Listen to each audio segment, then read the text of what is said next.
So hey guys, welcome to Fun Tutor YouTube channel. I'm your social studies educator Ayush Agrawal, and today we are back with one short video of geography first chapter.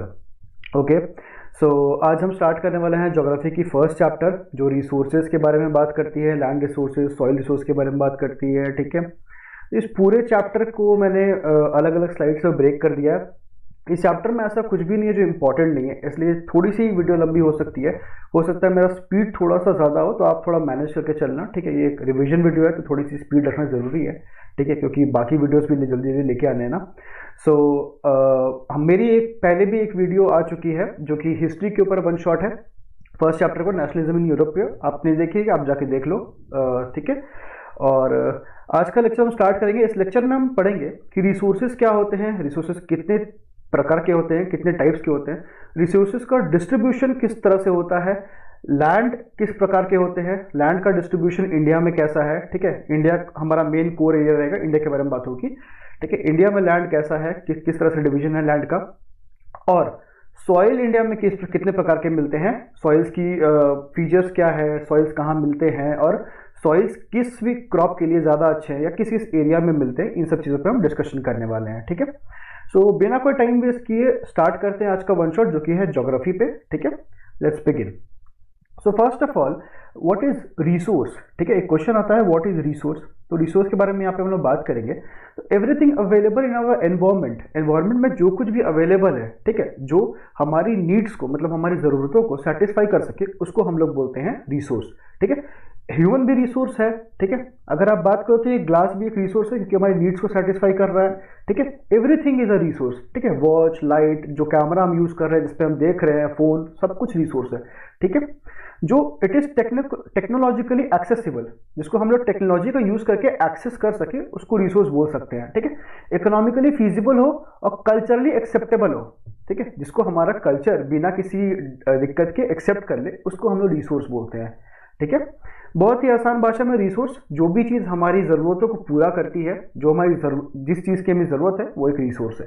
ठीक है, और इसको बोलते हैं resource. ठीक है, basic definition था। Next, अब बात करते हैं क्लासिफिकेशन ऑफ रिसोर्सेज के। क्लासिफिकेशन का मतलब होता है रिसोर्स का डिस्ट्रीब्यूशन कैसा है। ठीक है, human beings themselves are essential component of resource. मैंने आपको बोला human beings are also resource. ठीक है, वो भी एक रिसोर्स है। कैसे, मैं बताऊंगा। जो transform material available in our environment into resources and use them. ठीक है, जो भी मटेरियल अवेलेबल है उसको रिसोर्सेज में हम लोग ट्रांसफॉर्म करते हैं और उसको यूज करते हैं। ठीक है, मटेरियल जो एनवायरमेंट में है हम लोग क्या करते हैं, उसको लेते हैं। ठीक है, और उसको ट्रांसफॉर्म करते हैं कि वो हमारे काम आए। ठीक है, क्योंकि एग्जाम्पल लेते हैं, अब कोल जमीन के अंदर मिलता है, हमें कभी मिला। ठीक है, तो कोल का कैसे कोई नीड नहीं है, बट हमने उसका नीड को समझा कि कोल से हम क्या क्या कर सकते हैं। ठीक है, कोयल as a cooking fuel use हो सकता है, कोयल इंडस्ट्रीज में यूज हो सकता है। ठीक है, तो ये सब चीज़ के लिए कोल यूज हो सकता है। तो हमने क्या किया, हमने एनवायरमेंट से एक चीज़ उठाई और हमने उसको देखा कि वो हमारे किस काम का, हमने उसको यूज किया, वो एक रिसोर्स हो गया। ठीक है, these resources can be classified. अब देखो क्लासिफिकेशन कैसे होता है। पहला, बेसिस ऑफ ओरिजिन पे। ठीक है, बायोटिक और अबायोटिक। ठीक है, बायोटिक और अबायोटिक के तरह से हम लोग कर सकते हैं इसको क्लासिफाई। ठीक है, बायोटिक का मतलब होता है जीवित, अबायोटिक का मतलब जो जीवित नहीं है। ठीक है, बहुत ही इजी। उसके बाद अगर हम बात करें एग्जॉस्टिबिलिटी पे, ठीक है, रिन्यूएबल है कि नहीं, हम इस चीज पे बात करते हैं। ठीक है, एक सेकेंड, हाँ, तो वो रिन्यूएबल है कि नहीं, हम इस चीज पे बात करते हैं एग्जॉस्टिबिलिटी पे। रिन्यूएबल का मतलब क्या होता है, वैसा रिसोर्स जो कभी खत्म ना हो। ठीक है, उसके अंत ना हो। ठीक है, जैसे अगर बात करें जो फॉसिल फ्यूल्स होते हैं ना, कोल, पेट्रोलियम, नेचुरल गैस, ये सब चीजें होती है। ठीक है, जो मिनरल्स मिलते हैं, तो ये सब क्या होता है कि ये नॉन रिन्यूएबल रिसोर्सेज है, खत्म हो जाएंगे। ठीक है, कोल का ज्यादा अगर हम लोग कोल माइनिंग करेंगे तो एक टाइम पर होगा तो कोल खत्म हो जाएगा, कोल को बनने में बहुत टाइम लगता है ना, तो वो क्या हो गया, नॉन रिन्यूएबल रिसोर्स हो गया। ठीक है, तो रिन्यूएबल और नॉन रिन्यूएबल के टर्म में भी हम लोग डिस्ट्रीब्यूट करते हैं on the basis of ownership. ठीक है, इंडिविजुअल का रिसोर्स है, कम्युनिटी का है, नेशनल है, इंटरनेशनल, ये सब क्या होता है मैं अभी एक्सप्लेन करूंगा, चिंता करने की बात नहीं। ठीक है, status of development, potential resource है, डेवलप स्टॉक क्या होता है, रिजर्व स्टॉक होता है, सब कुछ मैं डिस्कस करने वाला हूँ। ठीक है, आपका मैं कंप्लीट रिवीजन कराऊंगा चैप्टर का, don't worry about that. So first of all the basis of origin देखते हैं, बायोटिक रिसोर्स और बायोटिक रिसोर्स। ठीक है, ऐसे रिसोर्स जो बायोस्फीयर से हैं, हैव लाइफ। ठीक है, मैंने कहा जो जीवित है, जैसे ह्यूमन बींग्स हो गया, फ्लोरा। फ्लोरा फोना का मतलब क्या होता है? फ्लोरा का मतलब होता है जो भी प्लांट किंगडम है, प्लांट किंगडम जो हमारे अराउंड है उसको बोलते हैं, वो फ्लोरा में आता है। और फोना का मतलब एनिमल किंगडम को हम लोग फोना बोलते हैं, सॉरी, ठीक है। और फिशरीज, लाइफ स्टॉक, ठीक है, ये सब चीज़ें। अबायोटिक मतलब जो जीवित नहीं है, नॉन लिविंग थिंग्स, ठीक है, जैसे रॉक्स हो गया, मेटल्स हो गए, ये सब क्या है? अबायोटिक है, ठीक है, जिनको हम लोग जो अबायोटिक जो जीवित नहीं है, ठीक है। ये देखो, ये लिविंग हो गया, ये बायोटिक हो गया, ये अबायोटिक हो गया, ठीक है, ये सब चीज़ें। नेक्स्ट, अब एग्जॉस्टिबिलिटी बात करते हैं तो रिन्यूएबल रिसोर्स आता है। रिन्यूएबल मैंने बताया जिसको हम लोग वापस बार बार यूज कर सके, जो कभी खत्म ना हो, ठीक है। जिसको हम देखो देखो renewed, produce, physical, chemical, mechanical process, किसी भी प्रोसेस से हम लोग उसको रिन्यू कर सके, मतलब फिर से वापस से ला सके, उसको बोलते हैं रिन्यूएबल रिसोर्स, ठीक है। या रिप्लेनिशेबल इसका एक दूसरा नाम है, उसको वो बोलते हैं, ठीक है। नॉन रिन्यूएबल का बात करें तो जिसको बनने में बहुत टाइम लगता है, जिसको हम लोग मतलब ऑन द स्पॉट रिन्यू नहीं कर सकते हैं, ठीक है, उसको बोलते हैं नॉन रिन्यूएबल, ठीक है। अगर एग्जांपल ले लेंगे तो इसके एग्जांपल्स में आपको क्या क्या बोल सकते हो? कोल बोल सकते हो, जो भी फॉसिल फ्यूल में मिलते हैं वो नॉन रिन्यूएबल रिसोर्स है, ठीक है। और रिन्यूएबल में बोल सकते हो सोलर एनर्जी, रिन्यूएबल है, कभी खत्म नहीं हो सकती है, ठीक है। उसके बाद फिर टाइडल एनर्जी, ठीक है, ये सब रिन्यूएबल, हाइड्रो एनर्जी, ये सब क्या रिन्यूएबल रिसोर्सेज है, ठीक है। तो ये सब हम लोग बोल सकते हैं, ये एग्जाम्पल्स हो गए, है ना। नेक्स्ट पे चलते हैं, बहुत ही ईजी था, है ना। मेन चीज पे ज्यादा फोकस करेंगे। अब ओनरशिप की बात करते हैं, तो ओनरशिप पे रिसोर्सेज का मतलब क्या है, ठीक है। इंडिविजुअल रिसोर्सेज क्या होते हैं? वैसे रिसोर्सेज जो कोई प्राइवेट इंडिविजुअल होल्ड करता हो, ठीक है। कोई पर्टिकुलर लैंड है, आपके नाम पे है या आपके पिताजी के नाम पे है, ठीक है, तो वो क्या हुआ? आपके पर्सनल रिसोर्स है, वो आप उसको आप यूज करते हो अपने घर, आप वहाँ गैराज बनाओ, घर बनाओ, कुछ भी बनाओ, होटल बनाओ, कुछ भी बनाओ, ठीक है। तो वो आपके ऊपर डिपेंड करता है, तो उसको बोलते हैं private individual resource.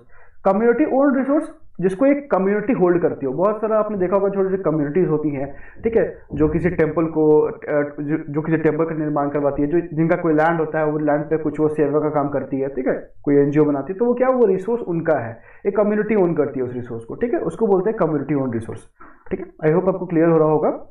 National resources की बात करते हैं। टेक्निकली जो रिसोर्सेज एक नेशन को बिलोंग करे, अब India as a country, India के पास जितनी भी रिसोर्सेज है, जो भी फ्लोरा, फौना वगैरह वगैरह जो भी इंडिया के पास है, जिसको इंडिया यूज करता है, वो क्या है? नेशनल रिसोर्स है, सॉरी, ठीक है, नेशनल रिसोर्स, वो इंडिया का अपना रिसोर्स है, तो नेशनल रिसोर्स हो गया। इंटरनेशनल रिसोर्स क्या होता है? इंटरनेशनल इंस्टीट्यूशन क्या करती है? रेगुलेट करती है रिसोर्सेज को, ठीक है, कि खत्म ना हो जाए, ठीक है। Economic resources beyond 200 nautical miles of the coast line of the country belong to an open ocean, no individual country can utilise this without the occurrence of international institution. इसका मतलब ये है कि वैसे देखो क्या होता है ओशन में, ठीक है, जो ओशन है, Indian Ocean, Arabian Ocean, Bay of Bengal, ये सब जो है, ठीक है, यहाँ पे क्या होता है कि एक लिमिट होती है ना। ऐसा नहीं कि आप पूरे ओशन में चले जा रहे हो, है ना, आप रहते हो, तो इसका मतलब ये नहीं है आप पूरे ओशन को कवर नहीं कर सकते बिना परमिट के, ठीक है। आपके पास एक लिमिट सेट की गई है कि 200 नॉटिकल माइल, ठीक है, 200 नॉटिकल माइल तक आप जा सकते हो, ठीक है। और द कोस्ट लाइन, जो कोस्ट लाइन में जो तट होता है, जो बीच होता है, जो तट होता है, ठीक है, तट से आप 200 नॉटिकल माइल जा सकते हो, ठीक है। उसके बाद जो एरिया है वो इंटरनेशनल ऑर्गेनाइजेशन के अंदर आता है, ठीक है, वो इंटरनेशनल, उसको बोलते हैं इंटरनेशनल वाटर्स, ठीक है। बाद में आप हायर क्लासेस में पढ़ोगे 11-12 में, इंटरनेशनल वाटर्स क्या होता है, वो इंटरनेशनल वाटर्स होता है, ठीक है। तो उसमें कंट्री का कंट्रोल है, इंटरनेशनल एजेंसीज का कंट्रोल होता है, क्योंकि वो इंटरनेशनल रिसोर्स है, समझ गए, ये आता है, ठीक है। ये सब हो गया ओनरशिप पे। अब बात करते हैं डेवलपमेंट के स्टेटस पे क्या है। तो पोटेंशियल रिसोर्स होता है, रिसोर्सेज जो कि किसी रीजन में फाउंड हो लेकिन यूटिलाइज नहीं हो सके। मतलब सपोज करो कि आप जहाँ रहते हो, आपके जमीन के नीचे बहुत सारा रिसोर्स है, ठीक है, बहुत वैल्यूएबल रिसोर्स है, बट हम लोग उसको यूज नहीं कर पा रहे, ठीक है, हम लोग अभी तो उसको यूज नहीं किए, उसको बोलते हैं पोटेंशियल रिसोर्स। मतलब पोटेंशियल तो है, हम लोग यूज तो कर सकते हैं, बट हमने यूज नहीं किया है, ठीक है। यूज कर सकते हैं बट यूज नहीं किया, पोटेंशियल रिसोर्स, ठीक है। पोटेंशियल मतलब होता है जिसमें क्षमता हो बट हम लोग हमने यूज नहीं किया है ना, क्लियर। स्टॉक, कंफ्यूज नहीं होना है इसमें, ठीक है, कंफ्यूज नहीं होना है, ध्यान से सुनना क्या बोल रहा हूँ। स्टॉक क्या होता है? Materials in environment which have potential to satisfy human need but human beings do not have appropriate technology. इसका मतलब कि ऐसा रिसोर्स, मतलब हमारे जमीन के अंदर रिसोर्स तो है, ठीक है, या ऊपर में रिसोर्स कुछ भी है, ठीक है। तो हम एग्जांपल लेते हैं पेट्रोलियम का। ऐसा इंडिया क्या करती है? पेट्रोल इंपोर्ट करती है। ऐसा नहीं इंडिया के पास पेट्रोल नहीं है, बट हमारे यहाँ जो पेट्रोल है वो बहुत डीप है, इतना डीप है कि हमारे पास कोई टेक्नोलॉजी नहीं है कि हम पेट्रोल को एक्सट्रैक्ट कर सके, ठीक है। और एक्सट्रैक्शन के प्रोसेस में बहुत ज़्यादा खर्चा होगा, ठीक है। तो इससे अच्छा पड़ता है कि हम बाहर से इंपोर्ट कर ले, ठीक है। तो वही कहा गया, ये स्टॉक हो गया, हमारे पास रिसोर्स है बट टेक्नोलॉजी नहीं है कि हम उसको वहां से निकाल सके, ठीक है, उसको बोलते हैं स्टॉक, है ना। और but we do not have advance technology know how, ठीक है, to use it for this purpose, hence it can be considered stock. इसको स्टॉक बोलते हैं, है बट निकाल नहीं सकते, हमारे पास मेथड मतलब की टेक्नोलॉजी नहीं है, ठीक है, इजी वे। सो हम लोग बात करेंगे डेवलप्ड रिसोर्सेज की अब। तो डेवलप्ड रिसोर्स आपको नाम से ही समझ में आता है डेवलप्ड रिसोर्स क्या होगा, ठीक है। तो डेवलप्ड रिसोर्सेज क्या होते हैं? ऐसे रिसोर्सेज जिनका सर्वे हो चुका है, मतलब जिसके बारे में हमें पता है, ठीक है, उसकी क्वालिटी पता है कि क्वालिटी कैसी है, क्वांटिटी पता है कि क्वांटिटी कितनी है, कितनी मात्रा में धरती में या फिर हमारे इंडिया में अवेलेबल है वो पता है, ठीक है, और यूटिलाइजेशन के लिए हमें पता है कैसे यूटिलाइज करना है, ठीक है, उसको बोलते हैं डेवलप्ड रिसोर्सेज, ठीक है। अब आता है रिजर्व्स। रिजर्व क्या है? एक सबसेट है स्टॉक का। मैंने बताया स्टॉक क्या होता है, जो अवेलेबल तो है बट हम एक्सट्रैक्ट नहीं कर पा रहे क्योंकि टेक्नोलॉजी हमारे पास नहीं है, हमारे पास टेक्नोलॉजिकल नो हाउ नहीं है, ठीक है। रिजर्व क्या है? सबसेट है। We can be put into use with the help of existing technical know how but the use has not been started. Reserve का मतलब क्या होता है कि ऐसा रिसोर्सेज, ठीक है, जिसको हम यूज कर सकते हैं, अभी भी यूज कर सकते हैं, हमारे पास वो टेक्निकल जो चाहिए नॉलेज और जो टेक्निकलिटीज है वो हमारे पास है, ठीक है, तो लेकिन हम अभी उसे यूज नहीं कर रहे हैं, मतलब अवेलेबल है, यूज कर सकते हैं, रखा हुआ है, हम यूज नहीं कर रहे, उसको रिजर्व बोलते हैं, ठीक है, क्लियर। नेक्स्ट चलते हैं।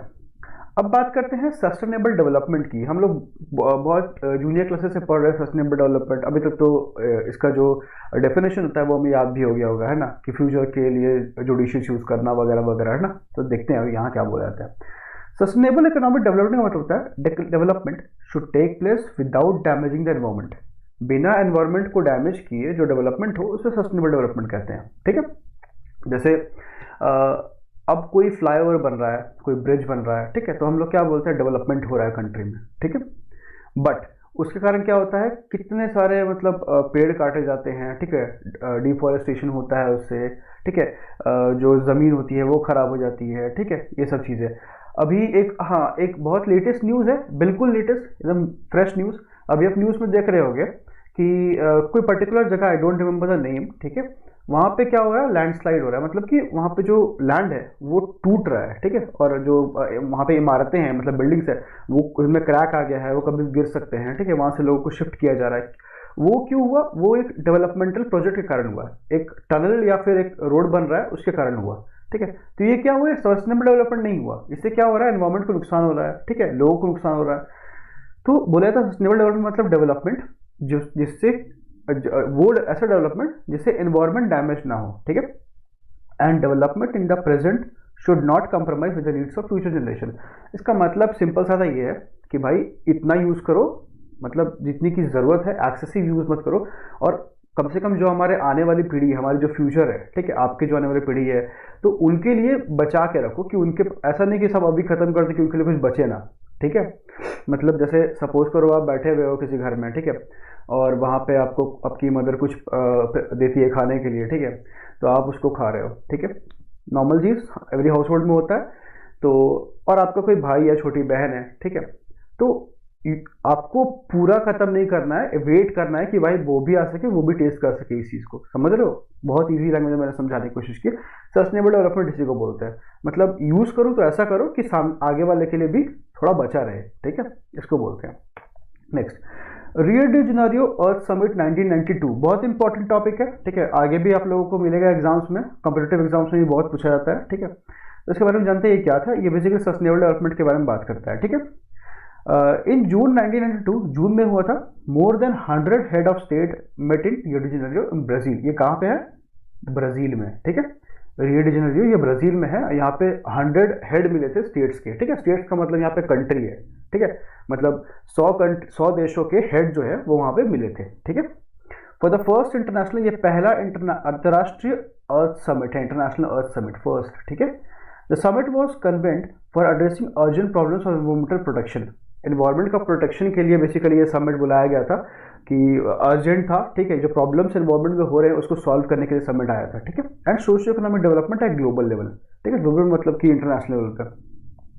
The assembled leaders sign the declaration of global climatic change and biological diversity, ठीक है, यहाँ पे एक साइन हुआ डिक्लेरेशन वगैरह, ठीक है। The Rio convention endorse the global forest principles and adopted agenda 21। Agenda 21 को यहाँ पे अडॉप्ट किया गया था for achieving sustainable development in the 21st century. मतलब इनका एजेंडा था कि 21st सेंचुरी में हमें सस्टेनेबल डेवलपमेंट को अचीव कर लेना है, ठीक है। अभी एजेंडा 21 क्या है इसके बारे में देखते हैं। तो बेसिकली ये एक डिक्लेरेशन है जो वर्ल्ड लीडर्स ने 1992 में साइन किया, ठीक है। जो लोग भी वहाँ प्रेजेंट थे उन लोगों ने साइन किया at the United Nations conference on environment and development UNCED, ठीक है, which took place at Rio de Janeiro, Brazil, ठीक है। इट एम्स एट अचीविंग, इसका एम क्या है वो इंपॉर्टेंट है, ठीक है। इसका एम क्या है? अचीविंग ग्लोबल सस्टेनेबल डेवलपमेंट, ठीक है। It is an agenda to combat environmental damage, poverty, disease through global cooperation on common interest. मतलब एनवायरमेंटल डैमेज जो होता है, ठीक है, गरीबी, पॉवर्टी, ठीक है, और डिजीज जो फैल रहे हैं, तो इन सब से लड़ने के लिए एक ग्लोबल कॉपरेशन का मतलब सारे जो कंट्रीज है वो एक साथ मिलकर अगर काम करें तो हम इन सब चीज़ों से फाइट कर सकते हैं, ठीक है। ये जो एनवायरमेंटल डैमेज है इसको हम रोक सकते हैं, ठीक है, पॉवर्टी खत्म कर सकते हैं, डिजीजेज जो इतने फैलते हैं उसके लिए हम नई मेडिसिन, जैसे कोरोना वायरस आया था, ठीक है, इस टाइम पे सारी जो कंट्रीज थी वो वैक्सीन निकालने में बिजी थी, इंडिया ने भी वैक्सीन निकाली, आपको पता होगा। तो ये सब क्या है? ग्लोबल कोऑपरेशन है, ठीक है। और हमने वैक्सीन भिजवाई भी थी दूसरे कंट्रीज में, ठीक है, हेल्प के लिए। तो ये सब ग्लोबल कोऑपरेशन है, ठीक है। तो है ना। और वन मेजर ऑब्जेक्टिव, एक मेजर ऑब्जेक्टिव क्या है इस चीज़ का? Agenda 21 is that every local government should draw its own local agenda 21। मतलब हर लोकल गवर्नमेंट को के पास उसका अपना एजेंडा 21 होना चाहिए। कि देखो एक टाइम आपको आपने कोई टॉपर का वीडियो देखा, उसने आपको एक टाइम टेबल दे दिया, ठीक है, बट ऐसा नहीं है ना कि आप उस टाइम टेबल को फॉलो कर सको। हो सकता है आपका शेड्यूल अलग हो, आपके घर का शेड्यूल अलग हो, ठीक है, तो आप उस टाइम टेबल क्या कर सकते हो? अपने हिसाब से अरेंज कर सकते हो, बट एम आपका वही होना चाहिए जो उसका एम था, है ना। आपको भी एग्जाम निकालना, उसको भी एग्जाम निकालना है। तो वही कह रहा है कि एजेंडा 21 सबको अपना होना चाहिए, ठीक है, जैसा इसको फॉलो करना, बट एम पूरा होना चाहिए, एजेंडा पूरा होना चाहिए, ठीक है। होप आपको सब क्लियर हो गया हो। अब मूव करते हैं नेक्स्ट पे। अब अगर हम लोग बात करें, ठीक है, अब बात करें रिसोर्स प्लानिंग की। तो रिसोर्स प्लानिंग क्या होता है, ठीक है, उसके बारे में बात करते हैं। रिसोर्स प्लानिंग एक कॉम्प्लेक्स प्रोसेस जिसमें क्या होता है? Identification, inventory of resources across the regions of country. मतलब किस किस रीजन में कौन कौन से रिसोर्स अवेलेबल हैं, ठीक है, और कितने अवेलेबल है, कितने मात्रा में है, ठीक है, पहली चीज। दूसरी, evolving a planning structure endowed with appropriate technology, skill and institutional setup to for the implementing resource of development plans, ठीक है, implementing resource development plans, ठीक है। इसका मतलब ये है कि एक प्लानिंग स्ट्रक्चर होना चाहिए ताकि हम लोग जो डेवलपमेंट प्रोसेस है उसको अच्छी तरीके से इंप्लीमेंट कर सके, ठीक है। Matching the resource development plans with overall national development plan, ठीक है। रिसोर्स डेवलपमेंट प्लान जो हमारा है, ठीक है, मान लीजिए किसी पर्टिकुलर स्टेट का रिसोर्स डेवलपमेंट प्लान ये है और नेशन का डेवलपमेंट प्लान जो है उससे हम लोग मैच करनी चाहिए, ठीक है। इसके बारे में क्या है मैं आपको बताऊंगा, आगे क्लियर हो जाएगा, आप बस पढ़ते रहो, ठीक है। अभी अगर बात करते हैं लैंड यूटिलाइजेशन की, ठीक है, तो land resources are use for following purpose, ठीक है। लैंड जिसपे हम लोग हैं, ठीक है, तो लैंड यूटिलाइजेशन इंडिया में किस तरह से है और इसका क्या क्या यूज है ये हम लोग बताएंगे, ये अभी हम जानेंगे, ठीक है। पहली चीज फॉरेस्ट, बहुत सारा लैंड कवर फॉरेस्ट है, ठीक है। लैंड नॉट, ये वैसा लैंड है जो कल्टीवेशन के लिए अवेलेबल नहीं है, जहां हम खेती नहीं कर सकते हैं, ठीक है, फॉरेस्ट लैंड। दूसरा, बैरन या फिर waste land, land put to non agriculture uses, मतलब ऐसा लैंड जिसपे एग्रीकल्चर के अलावा दूसरे काम होते हैं, जैसे बिल्डिंग, रोड, फैक्ट्रीज वगैरह बने हुए हैं, उसको हम लोग बोलते हैं बैरन या फिर वेस्ट लैंड, ठीक है। Other uncultivated land excluding pharaoh land. अब देखो, अदर अनकल्टिवेटेड लैंड का मतलब क्या होता है? परमानेंट पैस्चर या ग्रेजिंग लैंड। पैस्चर और ग्रेजिंग लैंड का मतलब होता है जहाँ पे जो जानवर है वो ग्रेज करते हैं, मतलब जो चारा चारते हैं ना, वो जो घास वगैरह होती है वो सब चीज, उसको बोलते हैं ग्रेजिंग लैंड, ठीक है। Land under miscellaneous tree crop groves, ठीक है, not including in net sown area. इसका मतलब क्या? जो भी लैंड ट्री क्रॉप मतलब ट्री वगैरह उगाने के लिए, ठीक है, उसको मतलब कि क्या बोल सकते हैं इसको हम लोग, कि जहाँ पे ट्री वगैरह लगाया गया हो, ठीक है, वो लैंड, ठीक है। दूसरी चीज, तीसरी, culturable waste land left uncultivated for more than 5 agriculture, मतलब ऐसा लैंड जिसको 5 एग्रीकल्चरल ईयर्स, ठीक है, एग्रीकल्चरल ईयर का मतलब होता है राबी खारिफ, ठीक है, इस पूरे टाइम पे एक बार भी उसमें खेती नहीं हुई और ऐसा 5 सालों तक रिपीट हुआ तो उसको बोलते हैं कल्चरेबल वेस्ट लैंड, ठीक है। तो देखो लैंड अभी कैसा था? फॉरेस्ट, ठीक है, दूसरा बैरन एंड वेस्ट लैंड, तीसरा अनकल्टिवेटेड लैंड, लेकिन फेरो लैंड नहीं है। फेरो लैंड क्या होता है वो बताते हैं, ठीक है। फेलो लैंड का मतलब होता है current fellow, left without cultivation for 1 और लेस देन 1 एग्रीकल्चर ईयर। मतलब मान लो कोई लैंड है, ठीक है, और आप देख रहे हो कि उसमें 1 साल से खेती नहीं हुई या 1 साल से कम में उसमें खेती नहीं हुई है, ठीक है, तो उसको बोलेंगे हम लोग करंट फेलो, मतलब अभी फेलो है, अभी इसमें खेती नहीं हुई, अभी फेलो, लेकिन खेती हो सकती है। Other than current fellow left uncultivated for the past 1 to 5 agriculture year, मतलब अब इसमें 5 सालों से कभी खेती नहीं हुई, ठीक है, ये दूसरे तरह का फेलो लैंड है, ठीक है। करंट फेलो मतलब अभी खेती नहीं हो रही है लेकिन होती है, और ये अदर देन करंट फेलो मतलब कि 5 सालों तक खेती नहीं हुई है, पिछले 5 सालों से खेती नहीं हुई है इसमें, ठीक है, उसको बोलते हैं। तो ये होता है फेलो लैंड, ठीक है। Net sown area the physical content of land on which crops are sown harvested is known as net sown area, ठीक है।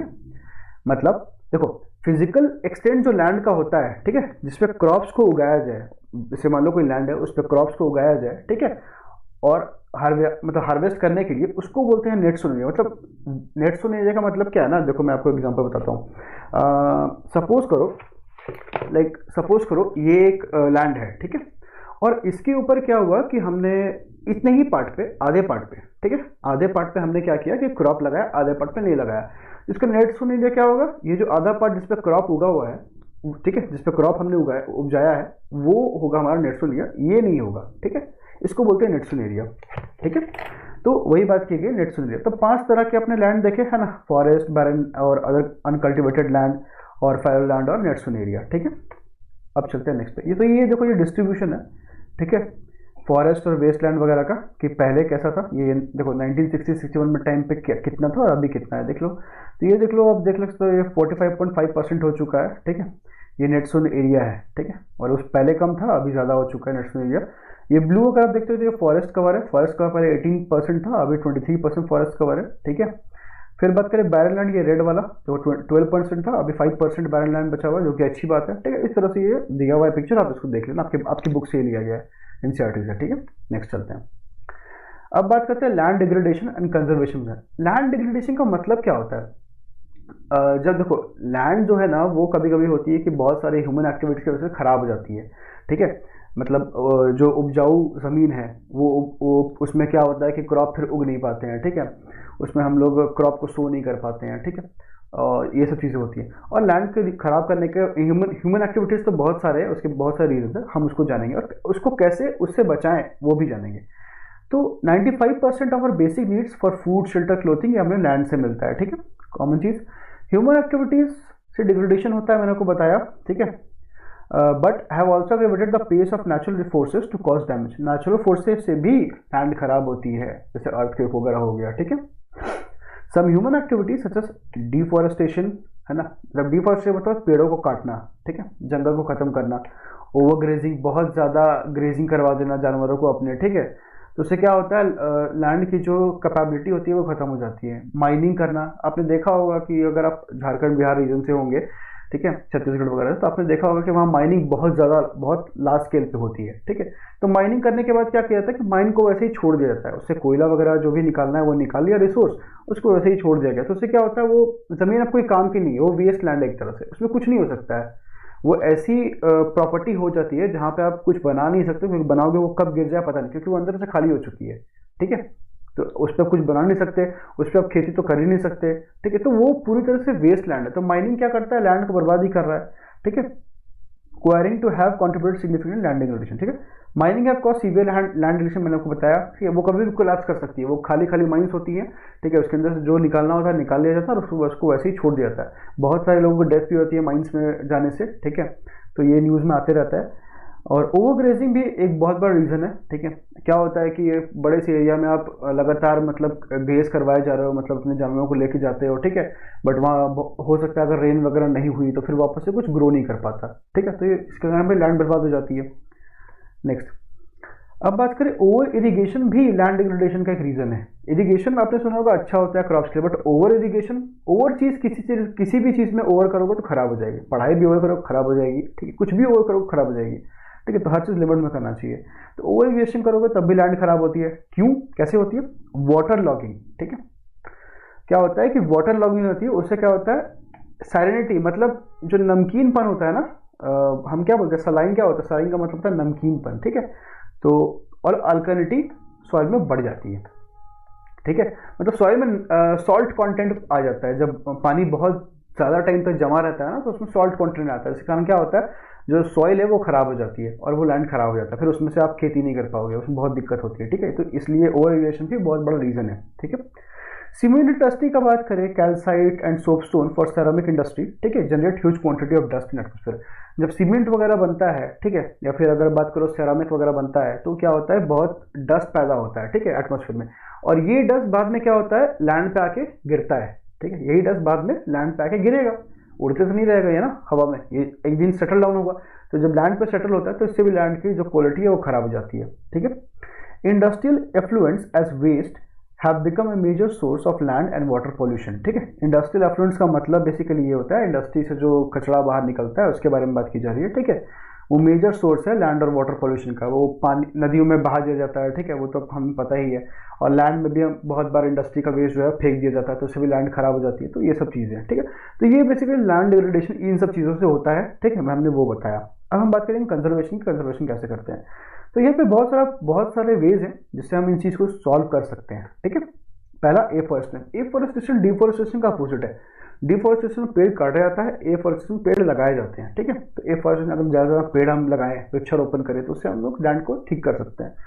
Proper management of grazing, grazing का कोई प्रॉपर मैनेजमेंट हो कि हम अगर इतना ग्रेज करवा रहे हैं तो हमें उसका लैंड का उतना भी ध्यान रखना पड़ता है, रखना चाहिए। ठीक है, उसके बाद फिर प्लांटिंग ऑफ शेल्टर बेल्ट्स। अब ये शेल्टर बेल्ट्स क्या होते हैं ये मैं आगे स्लाइड में बताऊंगा डिटेल में क्या होते हैं। ठीक है, अब इसको स्किप करेंगे।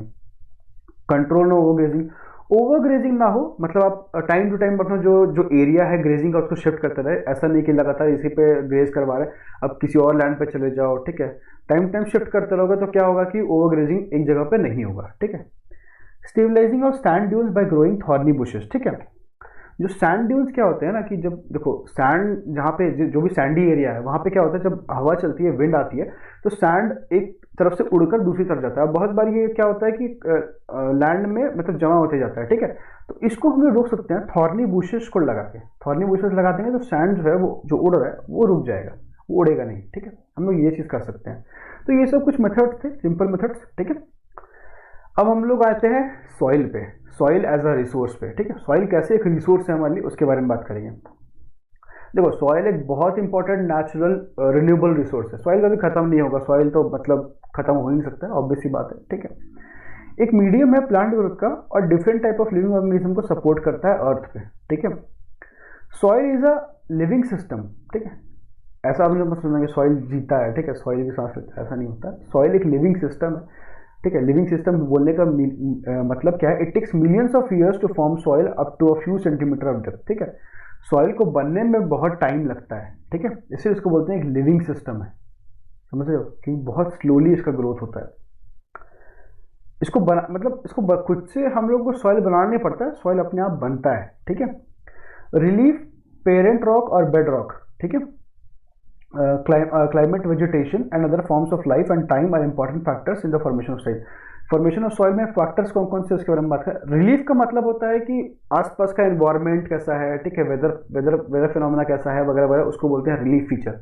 ठीक है, अगर पेरेंट रॉक का बात करते हैं तो parent rock basically bed rock होता है, जो सबसे नीचे होता है। मैं सॉइल प्रोफाइल दिखाऊंगा, उसमें दिखेगा आपको बेड रॉक। ठीक है, क्लाइमेट कैसा है, वेजिटेशन कैसा है वहाँ का, ठीक है, और अदर फॉर्म्स ऑफ लाइफ वहाँ पे कैसा है, तो उस सब चीज़ इन सब चीज़ों पर डिपेंड करता है फॉर्मेशन ऑफ सॉइल। ठीक है, next, various forces of nature such as change in temperature, action of running water. ठीक है, टेम्परेचर किस तरह से चेंज हो रहा है, टेम्परेचर में किस तरह से बदलाव हो रहा है, पानी किस तरह से बह रहा है, ठीक है, जो वाटर बह रहा है या रिवर्स बहती है किस तरह से बह रही है, ठीक है, एक्शन क्या है, विंड है, ग्लेशियर्स है, ये एक्टिविटीज मतलब कंट्रीब्यूट करती हैं कि सॉइल का फॉर्मेशन कैसे होगा, कितनी जल्दी होगा, इस सब पर डिपेंड करता है ये चीज़। ठीक है, तो खैर बहुत ज़्यादा इंपॉर्टेंस के लिए था, मैंने इन्फॉर्मेशन के लिए बता दिया। ठीक है, अब ये देख सकते हो ये सॉइल प्रोफाइल है ना, ये टॉप सॉइल होती है। जब हम सॉइल इरोजन की बात करेंगे तो मैक्सिमम टाइम ये जो टॉप सॉइल है ये क्या होती है, खत्म हो जाती है ना, बहुत सारी रीजन की वजह से टॉप सॉइल हट जाती है, इस कारण क्या होता है, सॉइल इरोजन होता है। ये सब सॉइल है, ठीक है, वेदर्ड सब soil, weathered rocks and sand and silt clay. ठीक है, बेसिकली क्ले के फॉर्म में होता है। ठीक है, ये सब चीज़ें। उसके बाद फिर ये सब स्टेटम है, weathered parent rock material, parent rock material ये है, और ये बेड रॉक। ठीक है, सबसे नीचे जो रहता है। ठीक, तो ये बेसिकली सॉइल प्रोफाइल है, बचपन से देखते आ रहे हैं, तो कोई बड़ी बात नहीं। नेक्स्ट आते हैं अब अगर बात करेंगे हम लोग क्लासिफिकेशन ऑफ सॉइल्स की, ठीक है। अब बात करते हैं अलुवियल सॉइल्स की, ठीक है। तो अलुवियल सॉइल क्या होता है? अलुवियल सॉइल यार देखो ऐसा है ना, बहुत इंपॉर्टेंट सॉइल है। अगर आप आगे कोई कॉम्पिटिटिव एग्जाम की तैयारी करते हो तो उसमें भी आपको बहुत नीड काम आएगा, इसलिए मैंने इंक्लूड किया हुआ है, ठीक है। ये देखो एक बहुत इंपॉर्टेंट सॉइल है, पहली बात। तो दूसरी चीज़ की अलुवियल सॉइल जो है वो एंटायर नॉर्दर्न प्लेन्स में है, ठीक है। नॉर्दर्न प्लेन जो है कंट्री का, वहाँ पे अलुवियल सॉइल सबसे ज़्यादा है। नॉर्दर्न प्लेन अगर बात करें तो यूपी का जो एरिया है, उत्तर प्रदेश का, जहाँ पे गंगा बहती है, ठीक है, तो वो जो एरिया पड़ता है वो नॉर्दर्न प्लेन्स बोला जाता है उसको, ठीक है। और ये क्या बोलते हैं, 3 इंपॉर्टेंट हिमालयन रिवर सिस्टम से डिपॉजिट होता है। मतलब देखो सॉइल जो है वो कहीं ना कहीं से तो आता होगा ना बह के पानी में, तो ये 3 इंपॉर्टेंट हिमालयन रिवर सिस्टम है जहाँ से ये आता है। पहला है इंडस, ठीक है। इंडस आपको ये ग्रो करती है आपको लद्दाख एरिया से, ठीक है, उस एरिया से ये आती है जम्मू कश्मीर तरफ से, ठीक है। फिर गंगा, ये गंगा है, ठीक है, हिमालय से आती है। उसके बाद फिर ब्रह्मपुत्र, ठीक है। तो ये 3 जो रिवर सिस्टम है, इससे अलुवियल सॉइल मेजरली इंडिया में आती है, ठीक है। अलुवियल सॉइल में सैंड होता है, सिल्ट होता है और क्ले होता है, ठीक है। क्ले हम सब जानते हैं, वो जो वेट टाइप का जो मिट्टी होता है उसको क्ले बोलते हैं, जिससे पॉट वगैरह बनता है ना, घड़ा वगैरह। सैंड भी हम जानते हैं। सिल्ट का मतलब होता है वो पतली मिट्टी, बहुत मतलब रेतीली टाइप की मिट्टी, बहुत पतली, सैंड से भी पतली, उसको बोलते हैं सिल्ट, ठीक है। सॉइल्स को डिस्क्राइब किया जाता है उनके एज पे भी। इस अलुवियल सॉइल को एज पे भी डिस्क्राइब किया जाता है। इसमें एज क्या है देखते हैं, ठीक है। पहले बात, ओल्ड अलुवियल को बोलते हैं बंगर, ठीक है। बेसिकली इसको बहुत जगह भांगर बोला जाता है, बहुत जगह बंगर बोला जाता है। स्पेलिंग में आपको डिफरेंस मिलेगा, कहीं पे BH होगा, कहीं पे BA है, जैसे यहाँ पे, ठीक है। NCERT में हम लोग BA ही पढ़ेंगे, बंगर, है ना। तो ये जो बांगर सॉइल है, इसमें कंकड़ का हाई कंसेंट्रेशन, मतलब कंकड़ मतलब छोटे छोटे स्टोन्स जो होते हैं वो बहुत ज़्यादा होते हैं इस सॉइल में, ठीक है। और वो क्या करते हैं, सेटल डाउन हो जाते हैं। और अगर न्यू अलुवियल की बात करें तो इसको मतलब होता है खादर, ठीक है। खादर क्या होता है, बहुत फाइन पार्टिकल्स होते हैं इसमें कंकड़ के, ठीक है, बहुत फाइन, इतने फाइन की पता नहीं चलते हैं। और ये बहुत फर्टाइल होता है, मतलब क्रॉप के लिए, क्रॉप ग्रोइंग के लिए, बहुत फार्मिंग के लिए बहुत बहुत अच्छी मतलब ये सॉइल मानी जाती है, ठीक है। तो 2 तरह के होते हैं, है ना। इस सॉइल में क्या होता है कि एडिक्वेट प्रोपोर्शन ऑफ पोटैश होता है, ठीक है। पोटैश का इसमें प्रोपोर्शन होता है, फॉस्फोरिक एसिड होता है, ठीक है, लाइम का प्रोपोर्शन होता है, which are ideal growth for sugar cane. ये सब आपको याद रखना है, ये आपके एग्जाम के लिए इंपॉर्टेंट रहेगा कि इसमें क्या क्या होता है। तो ये आप नोट कर लेना, पोटैश, फॉस्फोरिक एसिड, लाइम होता है, ठीक है। एक आप क्या करना, देखो इसमें एलुवियल सॉइल लिख के, ठीक है, एरो डाल के, है ना, आपको लिखना है उसमें कि उसमें क्या क्या होता है। ये पोटैश हो गया, फॉस्फोरिक एसिड हो गया, लाइम हो गया, ठीक है। और वो किसके ग्रोथ के लिए आइडियल है, एक दूसरा एरो डाल के, sugar cane, paddy, wheat and other cereal pulses growth. ये सब इंपॉर्टेंट है, इस एग्जाम में पूछ सकते हैं, ठीक है, इसके चांसेस होते हैं, ठीक है। और ज़्यादा तो आपको पता है ना। अब नेक्स्ट चलते हैं, बात करते हैं हम ब्लैक सॉइल की। तो ब्लैक सॉइल इसलिए बोलते हैं कि ब्लैक इन कलर होता है, ठीक है, इसमें और कोई साइंस नहीं है, ठीक है, ये ब्लैक होता है कलर में, इसको ब्लैक सॉइल बोलते हैं, ठीक है। और इसका एक और नाम है रेगर सॉइल्स, ठीक है। ये या आप नोट कर लेना, ठीक है, कि दूसरा नाम जो है रेगर सॉइल है, एक और नाम है इसका। Black soil is ideal for growing cotton. देखो ब्लैक सॉइल में क्या होता है ना कि कॉटन बहुत अच्छे से ग्रो करती है, ठीक है।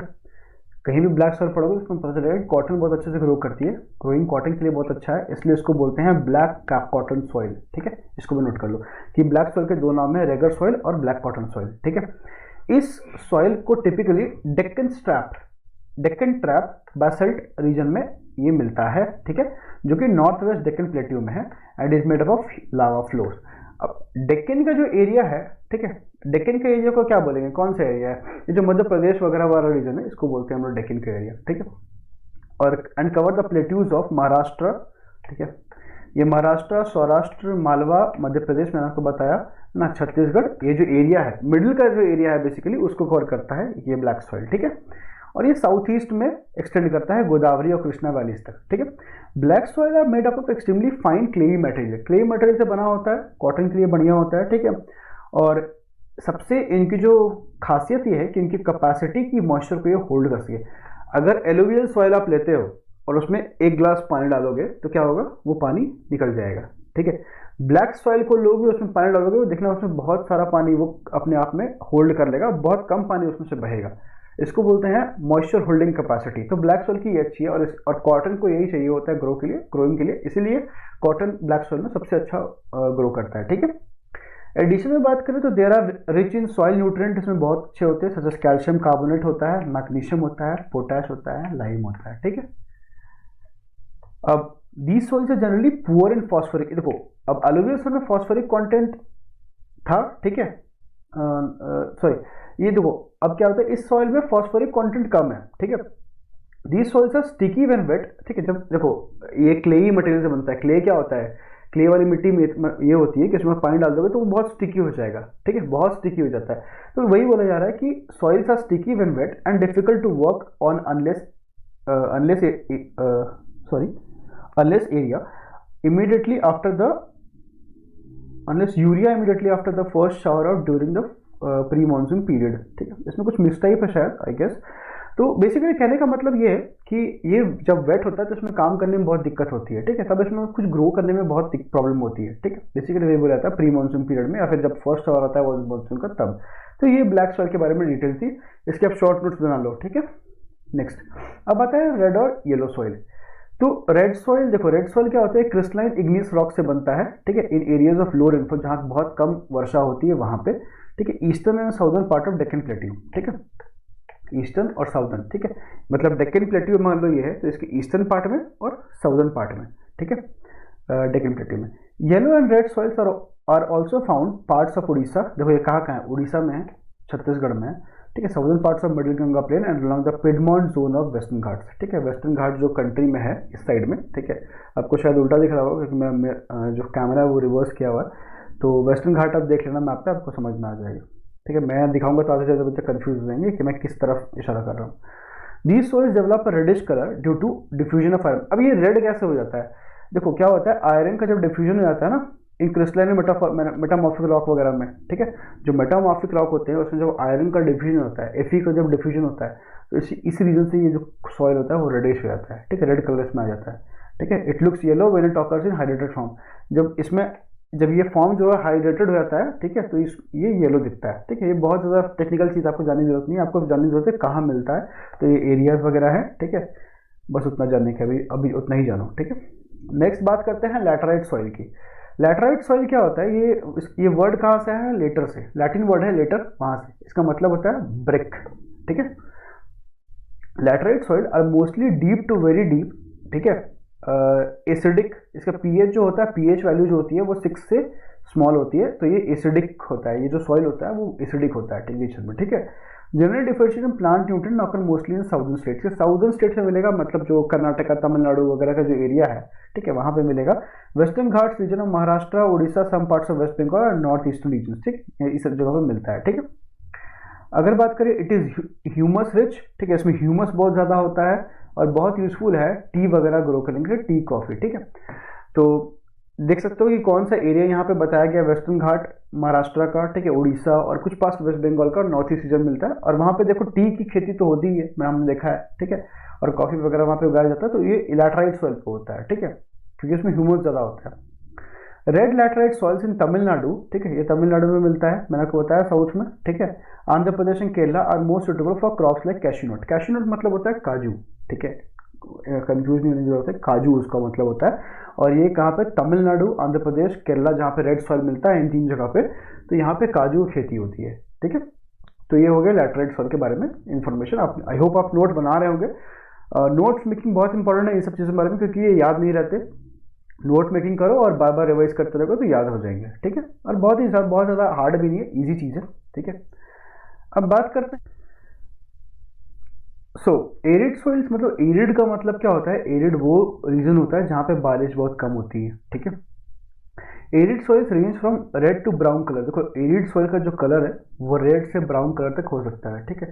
हो सकता है कि एक सॉइल जो है कभी रेड कलर की हो, कभी ब्राउन कलर की हो, तो इसका कलर चेंज हो सकता है। They are generally sandy in texture, इसका जो टेक्सचर होता है वो बहुत सैंडी होता है, ठीक है। सराइन इन नेचर, सराइन मतलब कि जहाँ पे सॉल्ट कंटेंट रहे, ठीक है, इसमें भी सॉल्ट कंटेंट रहता है। In some area the salt content is very high, बहुत जगह पे क्या होता है, बहुत सारी एरिया में सॉल्ट कंटेंट बहुत ज़्यादा होता है, ठीक है, एरिड में। And common salt is obtained by evaporating the water, मतलब ये जो सॉइल है इसकी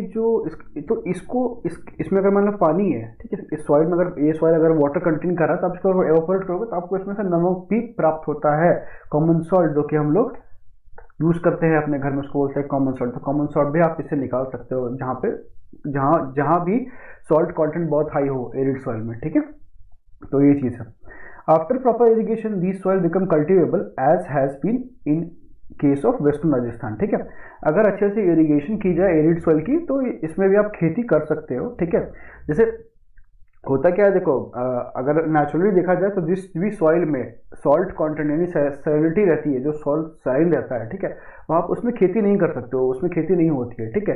लेकिन अगर अच्छे से इरिगेशन वगैरह किया जाए, मतलब एरिडिटी जो होती है, एरिड मतलब जहाँ पानी ना हो, ठीक है, तो उसकी एरिडिटी खत्म कर दे, उसको अच्छे से इरिगेट कर दे, तो क्या होता है कि उसमें से भी आप खेती कर सकते हो, ठीक है। जैसे वेस्टर्न राजस्थान में होता है, वेस्टर्न राजस्थान में जो आप जैसे जानते हो राजस्थान जो है वो पूरा सैंडी एरिया है, ठीक है, वो पूरा एरिड सोल का जोन है, तो वहाँ पे अच्छे से इरिगेशन करके वेस्टर्न राजस्थान में खेती की जाती है, ठीक है, तो वो सब कर सकते हो, ये चीज़ बोली गई है, ठीक है। नेक्स्ट आता है forest soil. Soils are found in hilly and mountainous area, जो हिली एरियाज है, माउंटेनियस एरिया, वहाँ पे फॉरेस्ट सॉइल मिलेंगे, ऑब्वियस सी बात है। वे सफिशिएंट रेन फॉरेस्ट, जहाँ रेन फॉरेस्ट वे सफिशिएंट अमाउंट में अवेलेबल है वहाँ पे, ठीक है। इसमें कुछ ज़्यादा है नहीं, नेक्स्ट चलते हैं। अब देखो ये सॉइल का डिस्ट्रीब्यूशन पूरे इंडिया में है, ठीक है, ये भी आपकी एनसीईआरटी के पिक्चर है, आप देख सकते हो बुक में, अगर बुक आपके पास है तो सामने में देखो। फॉरेस्ट एंड माउंटेन का जो एरिया है वो ये है, यहाँ पे वो वैसी सॉइल फॉरेस्ट सॉइल मिलती है, ठीक है। सब एरिया जानते हो माउंटेनियस एरिया है, ये जो एरियाज है, ठीक है। उसके बाद करें, देखो रेड एंड येलो सॉइल आपको यहाँ पे मिलेगा, ये जो एरियाज है, ठीक है, मैंने आपको बताया था साउथ वगैरह में मिलता है, ठीक है। ब्लैक का बात करें तो ये डेक्कन एरिया जो है, ये एरिया है, ये पूरा जो एरिया है डेक्कन एरिया, मध्य प्रदेश वगैरह, मालवा एंड ऑल, ये पूरा डेक्कन एरिया, ठीक है, यहाँ पे आपको ब्लैक सॉइल मिलेगा। लैटराइट का बात करें तो लैटराइट आपको फिर देखो ये सब एरिया जो है वो लैटराइट मिलेगा और एरिड मिलेगा। तो बेसिकली इसमें आपको कलर हो सकता है आपको नहीं समझ में आ रहा हो तो आप एनसीईआरटी खोल के देख लो एक बार, वहाँ पे आपको दिख जाएगा, ठीक है। तो ये डिस्ट्रीब्यूशन है, ठीक है, एक बार आपको आइडिया लग जाएगा। नेक्स्ट बात करते हैं सॉइल, जैसे लैंड डिग्रेडेशन की हमने बात की, अब हम बात करेंगे सॉइल इरोजन की और सॉइल कंजर्वेशन की। सॉइल इरोजन का मतलब होता है सॉइल का कटना, ठीक है। जब सॉइल जो होती है वो रिमूव हो जाती है उसको बोलते हैं सॉइल इरोजन। और सॉइल कंजर्वेशन का मतलब होता है कि उस इरोजन को हम कैसे रोक सकते हैं, ठीक है। देखो subsequent washing down of soil is called soil erosion, ठीक है, बहुत ईजी। जब सॉइल जो होती है वो बह जाती है कि या किसी रीजन से हट जाती है उसको बोलते हैं सॉइल इरोजन। एक्टिविटीज क्या है, वापस deforestation, overgrazing, construction, mining etcetera, जिससे सॉइल इरोजन होता है। जब लैंड कटेगी जाहिर सी बात है सॉइल भी खराब होगी, है ना, लैंड के ऊपर ही सॉइल होती है ना, तो जब लैंड खराब होगी सॉइल भी खराब होगी, ठीक है। वाइल नेचुरल फोर्सेस जैसे विंड हो गया, ग्लेशियर हो गया, वाटर हो गया, ये सब क्या होता है, उससे सॉइल इरोजन हो जाता है। तो देखो इसको लिए भी एक एग्जाम्पल बताता हूँ। मान लो ये लैंड है, ठीक है, इसको लैंड मान लो और इसके ऊपर सॉइल है, ठीक है। तो क्या हुआ कि बहुत तेज विंड आ रही है ना, बहुत तेज विंड आ रही है, तो बहुत तेज विंड से क्या होता है सॉइल, जब विंड की एनर्जी बहुत ज़्यादा स्ट्रांग हो जाती है, ठीक है, तो सॉइल क्या होता है, जो ऊपर जो सॉइल है वो खत्म हो जाता है, यहाँ से उड़ के कहीं और चला जाता है, ठीक है, मोस्ट ऑफ द सॉइल, ठीक है। दूसरी बात की गई है वाटर्स की, जब रिवर्स वगैरह बहती है तो क्या होता है कि पानी क्या करता है सॉइल को लेकर चला जाता है, ठीक है, इससे भी सॉइल इरोजन होता है। तो ये सब चीज़ें। अब running water cuts through the clayey soil, जो क्लेई सॉइल्स होते हैं तो रनिंग वाटर क्या करता है ऐसे से बहता है, ठीक है, और जो सॉइल्स होते हैं उसको काट देता है बीच से, ठीक है, तो उसको बोलते हैं डीप चैनल बनाता है वो, उसको बोलते हैं गली, ठीक है। तो अब गली का अगर फोटो देखना चाहो तो मैं आपको दिखा देता हूँ एक बार, रुको, है ना, देखो ये देखो गली, ठीक है। तो ये जो क्लेई सॉइल है यहाँ से क्या हुआ कि पानी जब बहा बहुत बहुत तेजी से, तो क्या हुआ देखो इस तरह से डीप जो है चैनल्स क्रिएट हो जाते हैं, ठीक है, ये जो देख रहे हो ये एरिया, ठीक है, ये देखो ये जो है ये डीप चैनल्स क्रिएट हो गए हैं, तो ये क्या है, इसको बोलते हैं गली इरोजन, ठीक है, ये गली टाइप की बनी है इसलिए इसको गली इरोजन बोलते हैं, ठीक है। तो इसको बोलते हैं गली इरोजन। और अगर सॉइल इरोजन की बात करें तो देखो यहाँ पे सॉइल इरोजन है, ये क्या हुआ, देखो ये आपको दिख रही है, ये क्या, ये है सॉइल प्रोफाइल, ठीक है, एक तरह से ये सॉइल प्रोफाइल दिख रही है। तो ये क्या हुआ, देखो ये जो रिवर बह रही है इसके कारण ये कभी रिवर बहुत तेजी में बही होगी और इसका लेवल यहाँ तक होगा, ठीक है, तो इसने क्या किया, ये सॉइल को काट दिया, ठीक है, ये जब बह रही थी तो इसने सॉइल को काट दिया, तो ये देखो ये सॉइल कटा हुआ है यहाँ से, और यहाँ जो सॉइल होगा वो नदी के साथ बह गया, इसको बोलते हैं सॉइल इरोजन, ठीक है। The land becomes unfit for cultivation and is known as bad land, ठीक है। तो जो अब ये जो गली बन गई है, ये लैंड में आप कल्टिवेशन कैसे करोगे, ये तो कल्टिवेशन हो नहीं पाएगा, इसमें तो खेती नहीं कर सकते, ये तो पूरा लैंड खराब हो गई, ठीक है, तो इसीलिए इसको बोलते हैं बैड लैंड, ठीक है। The Chambal basin such lands are called ravines. अगर चंबल बेसिन, चंबल देखो बेसिन मतलब क्या होता है, रिवर की बात की जा रही है, ठीक है, तो चंबल रिवर है, वहां पे अगर लैंड की बात करें, वहां पे इस तरह के लैंड की क्या बोलते हैं, रेवाइंस बोलते हैं, ठीक है, स्पेशल नेम, गलीज का स्पेशल नेम है रेवाइंस, जो कि चंबल रिवर जहां बहती है वहां पे होती है। ठीक है, याद रखना। तो दिखा दिया पिक्चर कैसे है। अब आते हैं काउंटर फार्मिंग पे। आपके बुक में काउंटर फार्मिंग होगा, बहुत जगह काउंटर बंडिंग होता है। ठीक है, और आपके बुक में काउंटर प्लॉइंग होगा, बहुत जगह काउंटर फार्मिंग या काउंटर बंडिंग बोलते हैं। तो घबराना नहीं है, तीनों चीज सेम ही चीज है। ठीक है, अब बात करते हैं ये है क्या। तो ये पिक्चर देखो, ठीक है, इस पिक्चर पर फोकस करो। फर्स्ट पिक्चर में अगर बात करें, इस पिक्चर में, ठीक है, इस पिक्चर में अगर हम बात करें तो आपको क्या दिख रहा है, एक स्लोप दिख रहा है। ठीक है, ये स्लोप है, कोई माउंटेन आप कर लो। ठीक है, इमेजिन कर लो। तो ये स्लोप क्या है, अगर मान लो यहाँ पे एक सॉइल की एक लेयर है, अगर ये जो है सॉइल की एक लेयर बना देते हैं यहाँ पर। ठीक है, ये सॉइल की लेयर बना दी। अब अगर मान लो बारिश वारिश अगर होती है तो ये क्या होगा, सॉइल जाहिर से मतलब स्लिप डाउन हो जाएगी, स्लिप होकर नीचे आ जाएगी। ठीक है, सॉइल की लेयर है ना, तो स्लोप इतना ज़्यादा है कि ये स्लिप होकर नीचे आ जाएगी। ठीक है, तो इससे क्या हो रहा है, सॉइल इरोजन हो रहा है। अब सेकंड पिक्चर पर ध्यान दो। ठीक है, सेकंड पिक्चर पर ध्यान दो। इसमें क्या हो रहा है, इसमें ट्रेंचेस बनाए गए हैं। ये आप जो देख रहे हो ना, ये ट्रेंचेस देख रहे हो। ठीक है, ये क्या किया है, ये ट्रेंचेस बनाए गए हैं सारे जगह पर। ठीक है, यहाँ पे, ठीक है, यहाँ पे, इस तरह से ट्रेंचेस। और ट्रेंचेस के ऊपर में ये बंडिंग, इसको बोलते हैं बंडिंग। ठीक है, ये देखो यहाँ से ट्रेंच बना दिया गया, फिर यहाँ बंडिंग बना दी, फिर ट्रेंच, फिर बंडिंग, फिर ट्रेंच, फिर बंडिंग, इस तरह से इसको बना दिया गया। और इन बंडिंग्स पे क्या करते हैं कि हम लोग प्लांटेशन करते हैं, क्रॉपिंग करते हैं। ठीक है, और जो अब देखो, अब अगर मान लो इस सेकंड पिक्चर में बारिश होती है तो क्या होगा, ये पानी यहाँ से आएगा और यहाँ पे जमा हो जाएगा। इससे क्या होगा, यहाँ की जो मॉइस्चर क्वांटिटी है ज़मीन की, ये क्या होगी, बढ़ जाएगी। ठीक है, इस ज़मीन की जो मॉइस्चर क्वांटिटी है, पानी के जमा रहने से इस ट्रेंच में मॉइस्चर क्वांटिटी बढ़ जाएगी। ठीक है, फिर थोड़ा मोड़ा पानी जो यहाँ पे रहेगा वो यहाँ से बह के यहाँ आ जाएगा। ठीक है, तो इससे क्या होता है, दो चीज़ें होती है काउंटर फ्लोइंग से। ये काउंटर फ्लोइंग का ये जो सेकंड पिक्चर है काउंटर फ्लोइंग है। इससे क्या होता है, पहला बात सॉइल इरोजन नहीं होता है। सॉइल क्या होता है, बहती नहीं है, सॉइल वापस आके जमा हो जाती है। ठीक है, सॉइल यहाँ से बहेगी, यहाँ की जमा हो जाएगी, सॉइल तो बाहर नहीं। ठीक है, और क्रॉप वैसा का वैसा रहेगा। ठीक है, दूसरी चीज़ वाटर सेव होता है। ठीक है, जो ट्रेंचेस में जो पानी जमा हो जाएंगे लगातार बारिश की वजह से, वो क्या होगा, पानी धीरे धीरे जमीन जो है वो अपने आप में एब्जॉर्ब कर लेगा, तो वाटर लेवल बढ़ जाएगा जमीन का। ठीक है, तो वाटर भी इससे सेव होता है। तो ये होती है काउंटर बंडिंग। वही चीज़ यहाँ पे लिखा गया है, एक डेफिनेशन है, आप पढ़ना चाहते हो पढ़ लो, बट मतलब यही है, मैंने आपको समझा दिया। ठीक है, नेक्स्ट चलते हैं। अब बात करते हैं स्ट्रिप क्रॉपिंग की। स्ट्रिप क्रॉपिंग क्या होता है, देखो पिक्चर आपको काफ़ी बहुत बोरिंग से लगेगी, पर इसका मतलब मैं बताता हूँ क्या है। ठीक है, इस पिक्चर में देखो क्या है, एक आपको ब्लू से बनी हुई आपको कुछ रेज दिख रही होंगी, कुछ ब्लैक से बनी हुई दिख रही होंगी। ये जो ब्लैक है अल्टरनेट है। ठीक है, इसमें क्या होता है, बेसिकली अल्टरनेट क्रॉपिंग होती है। यहाँ पे आपने कुछ क्रॉप्स लगा दिए, कुछ क्रॉप्स यहाँ लगा दिए, कुछ क्रॉप्स यहाँ। ठीक है, अलग अलग क्रॉप्स। ठीक है, एक लाइन में आपने, मान लो आपके पास ये प्लॉट है, आपने क्या किया, अलग अलग क्रॉप्स एक एक लाइन में लगा दिए। एक लाइन से आपने एग्जांपल लेते हैं, एक लाइन से आपने कॉलीफ्लावर लगा दिया, एक लाइन से आपने ब्रिंजल लगा दिया, एक लाइन से कुछ और लगा दिया। इस तरह से आप लाइन बाय लाइन क्रॉप्स, अलग अलग क्रॉप्स लगाते हैं। ठीक है, स्ट्रिप क्रॉपिंग एक मेथड है फार्मिंग का, जिसमें cultivating a field partition into long and narrow stage, long and narrow step बनाई जाती है फील्ड्स की, पूरी फील्ड्स की। ठीक है, which are alternated in a crop rotation system. Crop rotation होता है, इसमें अलग अलग क्रॉप्स को लगाया जाता है। It is use when a slope is too steep और when there is no alternative method of preventing soil. ये कब यूज होता है, ये जो स्ट्रिप क्रॉपिंग है, जब जो स्लोप है वो बहुत ज़्यादा स्टीप है, बहुत ज़्यादा स्टीप है, तब इसको यूज करते हैं। ठीक है, या फिर जब कोई मेथड नहीं बचा हो सॉइल इरोजन को रोकने का, तब इसको यूज करते हैं। ठीक है, इसी को बोलते हैं बेसिकली स्ट्रिप क्रॉपिंग। बहुत ही ईजी है, इसमें कोई हार्ड बात नहीं है। काउंटर फ्लोइंग थोड़ी सी मुश्किल थी, इसलिए मैंने आपको एग्जाम्पल के से बता दिया। ठीक है, नेक्स्ट बात करते हैं शेल्टर बेल्ट। मैंने आपको प्रीवियस स्लाइड में बोला था शेल्टर बेल्ट के बारे में, है ना। चलो मैं आपको एक बार दिखा देता हूँ, मैंने कहाँ पे बोला था, आपको आप भूल गए होंगे। ठीक है, यहाँ पे शायद, हाँ देखो यहाँ पे लैंड डिग्रेडेशन में बात की थी, planting of shelter belts of plant. ठीक है, इससे हम लोग लैंड डिग्रेडेशन को ठीक कर सकते हैं। ठीक है, तो अब मैं दिखाता हूँ आपको शेल्टर बेल्ट कैसा होता है और क्या होता है। ठीक है, आप ये देख रहे हो, ये पहले ये पिक्चर पर ध्यान दो। ठीक है, ये देखो, ये जो लैंड है, ठीक है, ये जो लैंड है, इस सब में क्रॉपिंग की हुई है, सब में कुछ ना कुछ लगाया हुआ है, सो किया हुआ है सीड्स उसके। ठीक है, उसके क्रॉपिंग की है।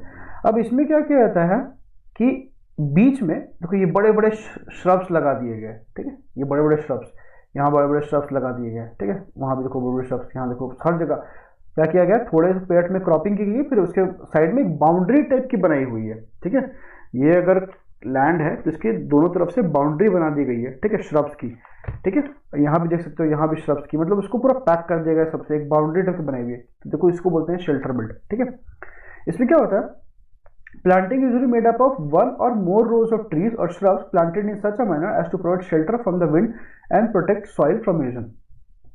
देखो क्या होता है, अब मान लो जैसे ये जो पिक्चर देखो, इस पिक्चर में मान लो ऐसे करके बाउंड्री की गई है, यहाँ से अगर विंड आती है तो विंड क्या होगा, पहले यहाँ आएगी तो यहाँ से टकराएगी, ठीक है, इस श्रब से, इस बाउंड्री से, फिर यहाँ से जो विंड पास हो जाएगी वो यहाँ की इससे टकराएगी, ठीक है, फिर यहाँ से जो बची कुछ होगी वो इससे टकराएगी, ठीक है। इस तरह से क्या होता है, विंड की जो स्पीड होती है वो इन सबसे टकराते टकराते स्लो हो जाती है, ठीक है। बार बार कोई चीज टकरा के आएगी तो स्लो हो जाएगी। इससे क्या होता है, सॉइल इरोजन नहीं होता है, ठीक है, सॉइल जो है वो इरोड नहीं होता है, सॉइल इरोजन होने से बच जाता है, इसीलिए इसको बोलते हैं शेल्टर बेल्ट। इसका दूसरा नाम है विंड ब्रेक। आप अगर गूगल सर्च करोगे तो आपको विंड ब्रेक भी मिलेगा, शेल्टर बेल्ट मिलेगा, तो घबराने की बात नहीं है, दोनों सेम चीज, ठीक है। तो शेल्टर बेल्ट और विंड ब्रेक यही होता है, ठीक है। इससे हम लोग लैंड डिग्रेडेशन को बता सकते हैं, देखो ऐसे इस तरीके से, है ना। तो ये सारी चीजें थी हिस्ट्री में, सॉरी ज्योग्राफी में, ठीक है।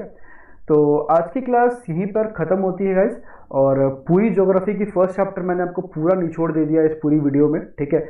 हर एक चीज़ मैंने अच्छे से एक्सप्लेन करने की कोशिश की। अगर फिर भी कोई डाउट रहता है तो चिंता नहीं करना है, कमेंट ना करना है कमेंट सेक्शन में, ठीक है, मैं आपके डाउट को क्लियर कर दूंगा। और हमारी वन शॉट की सीरीज इस तरह से कंटिन्यू रहेगी, हिस्ट्री की, ज्योग्राफी की, सिविक्स की, तीनों की, इसी चैनल पर। सब्सक्राइब कर लो चैनल को, और वीडियो पसंद आया तो एक थम्स अप दे दो वीडियो को, है, नोटिफिकेशन बेल को दबा दो ताकि आपको नोटिफिकेशन मिल जाए, ठीक है। और कमेंट जरूर करना वीडियो कैसी लगी गाइस, ठीक है, क्योंकि इस वीडियो के पीछे बहुत मेहनत लगती है। और थैंक यू सो मच। अब मिलते हैं किसी नेक्स्ट वीडियो में, किसी नए वन शॉट में, ठीक है। Thank you so much.